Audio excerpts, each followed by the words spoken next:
بسم اللہ الرحمن الرحیم۔ محترم ناظرین، ویسے تو اللہ تعالیٰ کے 99 صفاتی نام ہیں۔ ان تمام صفاتی ناموں کے بہت زیادہ فضیلتیں اور حسنتیں ہیں۔ جن دوستوں نے میرے چینل کو سبسکرائب نہیں کیا وہ چینل کو سبسکرائب کر دیں۔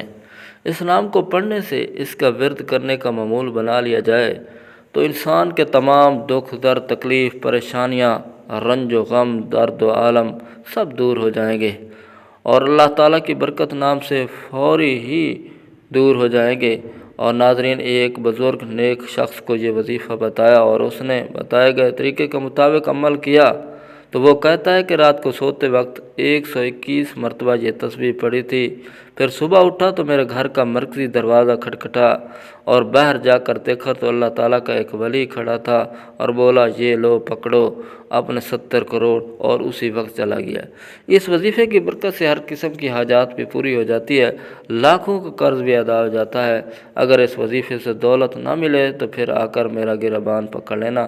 بزرگ بتاتے ہیں یہ واقعہ بالکل سچا ہے۔ محترم ناظرین کرام، آج کا یہ وظیفہ انشاءاللہ تعالی آپ کو لاکھوں کروڑوں کا مالک بنا دینے والا وظیفہ ہے۔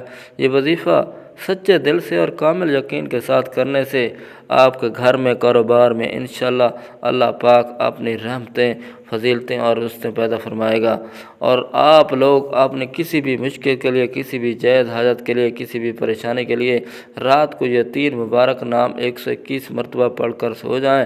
پھر صبح اٹھ کر دیکھیں گے کہ انشاءاللہ آپ کی زندگی بدل جائے گی۔ زندگی میں کوئی ایسی مشکل سے مشکل حاجت ہو جس نے آپ کی راتوں کی نیندیں حرام کر دی ہوں، دنیا کا سب سے آسان اور طاقتور وظیفہ ہے، اور صرف اللہ تعالیٰ کے 3 صفاتی نام 121 مرتبہ سورۃ کوثر کو آپ نے پڑھ لینا ہے۔ پھر انشاءاللہ اللہ پاک کے فضل و کرم سے معجزے اپنی آنکھوں سے دیکھو گے۔ مال و دولت حاصل کرنے کے حوالے سے اس پوری کائنات کا سب سے اساس ترین یہ عمل ہے، اور ایسا معجزاتی اور کراماتی عمل ہے، اور ایک مرتبہ سچے دل سے کرنے سے پیسہ اور دولت عاشق اور مہربان ہو جاتی ہے۔ میرے وہ دوست جنہوں نے دولت کے حصول کی خاطر ہر جگہ در بدر ٹھوکریں کھائیں لیکن پھر بھی دولت نہ ملی، مگر بدلے ہی بہت ذلت اور رسوائی برداشت کرنا پڑی لیکن کچھ بھی حاصل نہیں ہوا، وہ کہتے ہیں کہ ہم محنت تو بہت خوب کرتے ہیں لیکن کوئی صلہ نہیں ملتا، تو وہ میرے بہن بھائی صرف اللہ تعالیٰ کی عبادت کریں اور اس سے مانگیں، لیکن اللہ پاک سے مانگنے کے لیے کچھ طریقے اور اصول و ضوابط نافذ ہیں۔ اگر آپ اس طریقے کے مطابق دعا مانگو گے تو آپ کی دعا قبول ہوگی، ورنہ دعا رد ہوگی۔ دعا ضائع ہو جاتی ہے، آسمان و زمین کے درمیان لٹک جاتی ہے، آسمان و زمین کے درمیان معلق ہو جاتی ہے۔ حضرت عمر بن خطاب رضی اللہ تعالیٰ عنہ فرماتے ہیں، دعا اس وقت تک آسمان اور زمین کے درمیان معلق رہتی ہے اور اس میں سے کوئی چیز اوپر نہیں چڑھتی جب تک تم اپنے نبی صلی اللہ علیہ وسلم پر درود نہ بھیجو۔ مطلب یہ کہ دعا کی قبولیت اور درود پاک پر موقوف ہے، کیونکہ درود پاک خود مقبول ہے اور اس کے وساطت اور وسیلے سے دعا قبول ہو جاتی ہے۔ تو حضرت شیخ ابو سلیمان فارسی کا فرمایا ہوا ہے، جب تم اللہ کے سامنے کسی کی حاجت کی تکمیل کے لیے دست دعا دراز کرو، ابتدا اللہ پاک کی حمد و ثنا کے بعد رسول پاک صلی اللہ علیہ وسلم پر درود بھیجے سے کرو، تو اس کے بعد تم جو کچھ چاہتے ہو اس کے لیے دعا مانگو، دعا آپ کی قبول ہوگی۔ رسول پاک صلی اللہ علیہ وسلم پر درود بھیجو دعا کے بعد بھی، کیونکہ اللہ جل جلالہ اپنے فضل و کرم سے دونوں درودوں کو قبول فرماتا ہے، اس سے رزق بڑھتا ہے، یعنی اللہ کے فضل و کرم سے یہ بات بعید ہے کہ وہ دونوں درودوں کو قبول کر لے، مگر ان کے درمیان مانگی دعا قبول کو رد نہیں کرتا۔ حضرت علی مرتضیٰ رضی اللہ تعالیٰ عنہ سے مروی ہے، دعا ہے کہ اللہ تعالیٰ سے حجاب میں ہے جب تک حضور پاک صلی اللہ علیہ وسلم اور ان کے اہل بیت پر درود نہ بھیجا جائے۔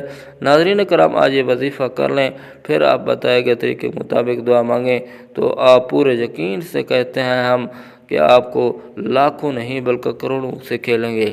اس وظیفے کی برکت سے اللہ تعالیٰ آپ کے تمام رزق میں اور برکت اور وسعت فرمائے گا۔ یہ ایک ایسا عمل ہے، بلکہ یہ عمل نہیں، یہ تو رزق کی بے باک خزانے ہیں، ایک ایسا وسیع و عریض اور گہرا سمندر ہے جو کہ بندہ بھی اس پر عمل ہمیشہ کرے گا اور پھر اس کی عمل کی مستقل عادت بنا لے گا تو انشاءاللہ وہ کبھی مال و دولت کی کمی اور تنگی کا شکار نہیں ہوگا۔ اس وظیفے کو کیسے کرنا ہے؟ آپ چلتے ہیں وظیفے کی جانب۔ یہ وظیفہ اپنے نماز فجر کے بعد کر سکتے ہیں، کسی بھی نماز کے بعد کر سکتے ہیں، لیکن اگر عشاء کی نماز کے بعد سونے سے پہلے بستر پر لیٹ کر آپ اس عمل کو کریں گے تو اس میں آپ کو بہت زیادہ فائدہ ہوگا، کیونکہ اس وقت بالکل تنہائی ہوگی، آپ کو کوئی تنگ کرنے والا نہیں ہوگا۔ آپ ایک معمول بنا لیں کہ آپ نے روزانہ رات کو سونے سے پہلے اس عمل کو کرنا ہے، آپ نے وقت تبدیل نہیں کرنا، مثلا رات کو سوتے وقت یہ عمل کریں گے تو آپ نے اسی وقت یہ عمل کرنا ہے۔ اگر آپ کا وضو ابھی قائم ہے تو ٹھیک ہے، نہیں تو سب سے پہلے وضو ہو جائے اور بستر پر لیٹ کر آپ نے سب سے پہلے 3 دفعہ آیت الکرسی پڑھ لینی ہے اور آپ نے اوپر پھونک مار لینی ہے۔ اس کے بعد آپ نے درود شریف پڑھ لینا ہے، درود شریف ابراہیمی پڑھ لیں، چھوٹے سے چھوٹا درود پاک پڑھ لیں، آپ کی مرضی ہے۔ درود شریف کو اچھے طریقے سے پڑھ لینا، ایک بار ثواب کے طور پر میرے ساتھ بھی پڑھ لیں۔ اللہم صلی علی محمد وعلی آل محمد کما صلیت علی ابراہیم وعلی آل ابراہیم انک حمید مجید۔ اللہم بارک علی محمد وعلی آل محمد کما بارکت علی ابراہیم وعلی آل ابراہیم انک حمید مجید۔ نبی کریم صلی اللہ علیہ وسلم کے پاک فرمان کا مفہوم ہے کہ جو شخص مجھ پر ایک مرتبہ درود بھیجتا ہے اللہ تعالیٰ اس پر 10 رحمتیں نازل فرماتا ہے اور اس کے 10 گناہ مٹا دیتا ہے اور اس کے 10 درجات بلند کر دیتا ہے۔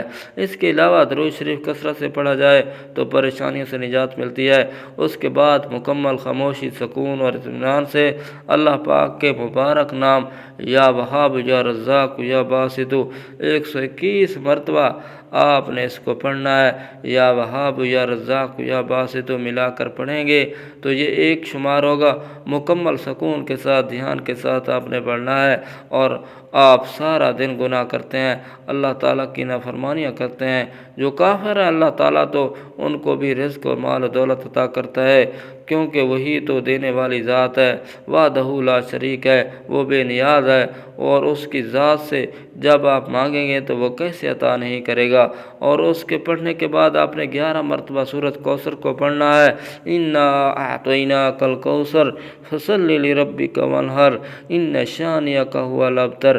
اس سورت کو طاقتور سورہ مبارکہ ہے، رزق کے حوالے سے، دولت کے حوالے سے، کثرت رزق کے حوالے سے، وسعت رزق کے حوالے سے بہت ہی طاقتور سورہ مبارکہ ہے۔